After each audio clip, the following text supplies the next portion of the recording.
Basics of buttering. We've designed a 6-step progression for you to learn your first butters on a snowboard. Step 1, buttering position.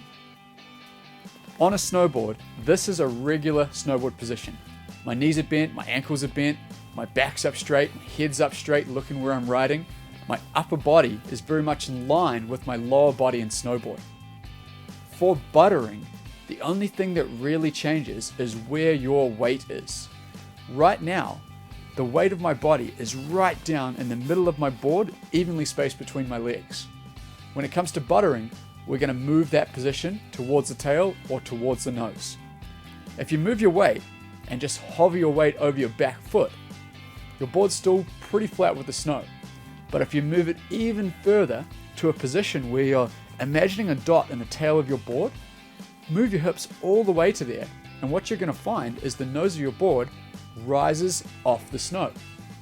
I'm not lifting my front leg right now. That is happening just because of where I am positioning my weight. The rest of my body is very much the exact same.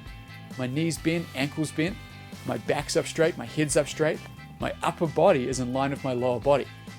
This position is the key for all of your buttering tricks, and it's the very first step in learning to butter.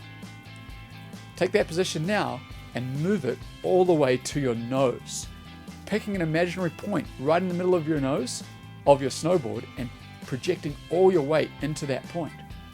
And you'll see the tail of my snowboard is rising off the ground. It's only rising 10 centimeters, 4 inches off the ground. That's all you need to do. A small controlled press is what looks stylish. A big out of control press doesn't have any balance and it doesn't even look that good. There's a couple of things that go wrong when people are first learning this position. The first one is their knee. And it usually happens with the back foot, is that you may find your back knee kind of tweaking in a little bit like this. And it's not a very strong, stable position for your leg. It's much better if you can keep that knee bending over top of your back foot. That's going to be a more stable inline position, and it's going to help you to butter better. The other thing that goes wrong is that when you're trying to get into this buttering position, people tend to lean over to try to project their weight more into the tail or more into the nose.